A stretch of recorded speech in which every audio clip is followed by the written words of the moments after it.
All right, so pop quiz hotshot. What was Mark Zuckerberg doing the night Facebook launched? Hmm. Let me guess. I doubt he was updating his LinkedIn profile, that's for sure. Huh, you got that right. Nah, dude was just grabbing a pizza with his buddies, totally clueless this little website he built for fun. It was about to become, well, Facebook, There's something kind of wonderfully human about that, right? Like the biggest tech revolution of our time, and the guy behind it is just craving pepperoni and good times with friends. It really goes to show even Zuck didn't start with some master plan. And that's what we're diving into today, those surprisingly relatable principles that fueled Facebook's rise. And trust me, you, dear listener, are going to want to take notes on this one. Yeah, you'll see how Zuckerberg's psychology background. Yeah, the dude was actually studying to understand the human mind. It played a huge role in Facebook's DNA from day one. Okay, so how does a psych degree turn into a social media empire? Well, it's like this.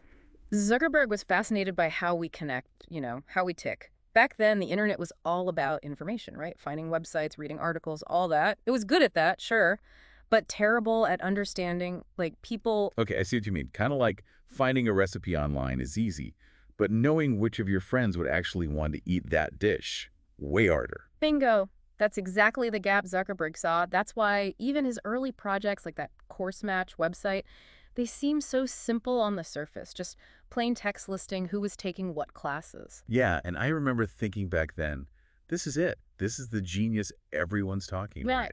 But here's the thing, it worked. People were obsessed Why though? because it scratched that itch we all have to know more about each other, to find those points of connection. It wasn't about fancy features, it was psychology 101, tapping into a fundamental human need. So early Facebook wasn't really like a business plan then. It was more like a social experiment. In a way, yes. It was about solving a problem he and his friends actually had. Which brings us to one of Zuckerberg's biggest lessons. Start with the problem, not the company. Find a real problem that resonates with people. And you're onto something. Which leads us to that infamous Yahoo offer. Imagine being barely old enough to rent a car, and someone wants to buy your website for $1 billion. Oh yeah, talk about a life-changing decision, right? And it wasn't even just about the money. For many of Facebook's early employees, selling was the dream. Instant success, no more ramen noodle dinner. Right, who wouldn't take that deal? Exactly. But Zuckerberg, he was playing a different game entirely. So he walks away from $1 billion. Did everyone else think he'd lost his mind? Oh, absolutely. Several key people quit because they just didn't share his vision. They wanted the sure thing, and honestly, who could blame them? But this is where things get really interesting. Because Zuckerberg's bet paid off, and it highlights a crucial lesson for anyone taking a risk, no matter how big or small.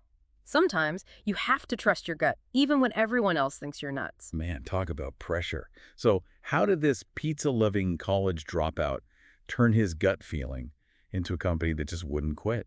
That's where Zuckerberg's almost scientific approach comes in. See, he knew that to stay ahead, Facebook had to be more than just a cool idea. It had to be a constant work in progress. And that meant building a culture of rapid experimentation. Okay, so what does rapid experimentation actually look like? I mean, when you're the size of Facebook. Imagine tens of thousands of different versions of Facebook, all running simultaneously, each one testing different features, designs, algorithms, all in the name of figuring out what worked, what didn't, and what people actually wanted. Wait, seriously? Tens of thousands of versions. That's insane. It sounds crazy, right? But that's how they stayed ahead of the curve. They created this constant feedback loop, learning faster than anyone else. So it's like that saying, don't be afraid to break things. Yeah. But on an epic scale. Exactly. And here's the thing, this principle applies even if you're not a tech giant. The key is to find ways to build those feedback loops into whatever you do. Get comfortable with testing, iterating, and constantly learning from the data. So we're talking about agility, being able to change direction quickly. But what about those big moves, like buying Oculus? Those seem like gut decisions, not data points. Yeah, that's a good point. And that's where Zuckerberg's perspective on big bets gets really interesting. He actually once said that needing to make a huge acquisition often means you miss something along the way. Hold on. You So buying a company for billions of dollars, that's like an admission of failure. Not failure exactly, more like a course correction. Zuckerberg believes that if you're constantly learning and adapting, those massive all-or-nothing gambles become less necessary. So it's not just about VR being the cool new gadget. It was about realizing, okay, we need expertise in this field that's moving faster than we anticipated. Right. Exactly. It was a strategic move to acquire the talent and technology they needed to stay competitive, right? Especially in a landscape that's constantly changing. Which brings us to another fascinating piece of the puzzle. Facebook's infamous growth group. Mm. This is something that tons of startups try to replicate, right? And for good reason. But here's the thing. It's not about some sneaky marketing tactics or like bombarding people with ads. It's about designing your product to be so good, so engaging that it basically markets itself. Okay, I'm listening. Give me an example. How does that actually work in practice? Okay, so think about that. Like that seemingly simple people you may know feature, it seems kind of minor, but it was actually crucial for getting new users connected quickly and effortlessly. Right. Suddenly, you're not just on this empty platform, Yeah. You're seeing familiar faces, getting those notifications, and bam, Oh. you're hooked. Exactly. The growth group's brilliance was understanding how those small details can have a massive impact on user experience and, ultimately, growth. They knew that if people enjoyed using Facebook, they'd naturally tell their friends, and the platform would grow organically. So it's about making your product so good. It basically sells itself. Word of mouth on That's it. hyperdrive. Precisely. Which brings us to another area where Zuckerberg's approach might surprise you. Hiring. Remember, he was just 19 when he started Facebook. Yeah, and then, I was barely trusted to do my own laundry at 19, let alone run a multi-billion-dollar company. Right. And that really shaped Facebook's hiring philosophy from day one. They weren't looking for decades of experience or fancy MBAs or anything. They were looking for raw talent, that spark of genius. Zuckerberg was willing to give young, untested people incredible opportunities to learn and grow within the company. And it paid off big time, right? Isn't it true that most of Facebook's early leaders, they all started in totally different roles? Absolutely. They weren't afraid to promote from within, to give people the chance to step up and prove themselves, regardless of their age or previous experience. Okay, so we've talked a lot about Zuckerberg's playbook for building Facebook. But what about the man himself? What gets him excited about the future? So he's incredibly passionate about three main things: connectivity, artificial intelligence, and the potential of virtual and augmented reality. Okay, those are some big ones. Let's break it down. What's his vision for, connecting the world? Zuckerberg believes that everyone, everywhere, should have access to the internet.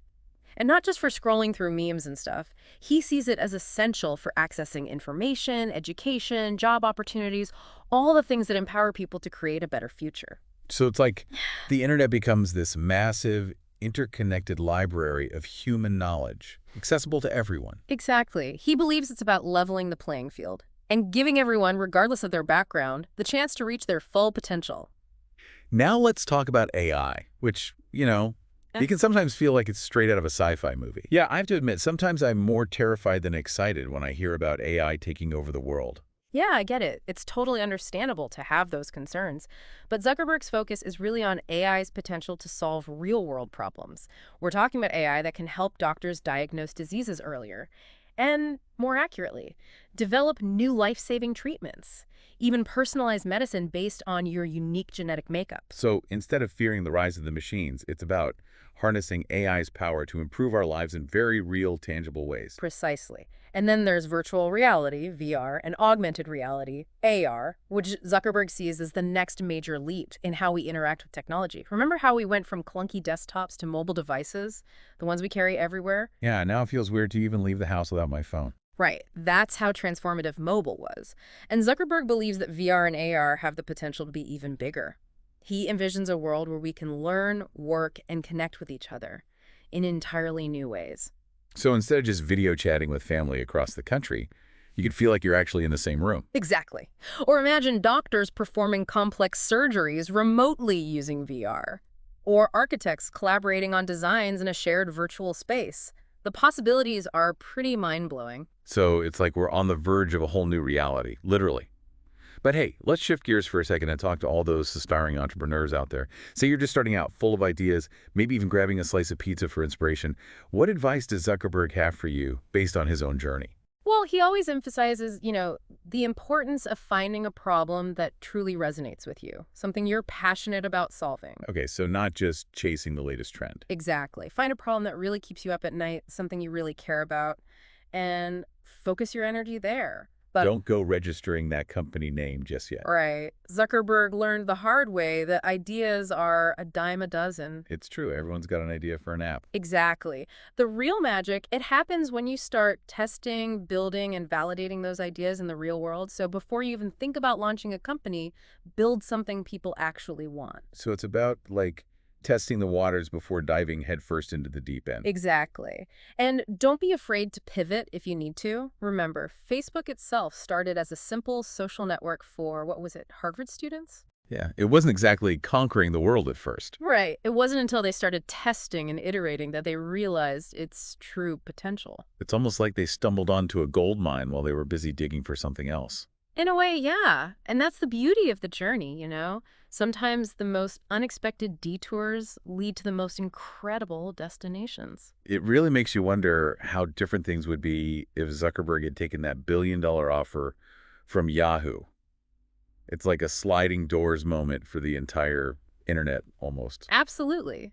And that brings us to a piece of advice Zuckerberg received early on, something that's really stuck with him ever since. Oh, yeah. I'm all ears. It came from Peter Thiel, one of Silicon Valley's most successful investors. Okay, I've heard about this. This is the biggest risk quote, right? You got it.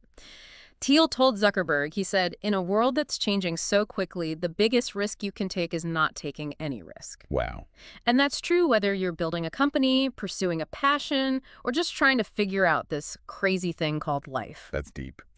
It's a good reminder that playing it safe, it can sometimes be the riskiest move of all. Because if you don't take any risks, you're never going to know what you could have achieved, right? Exactly.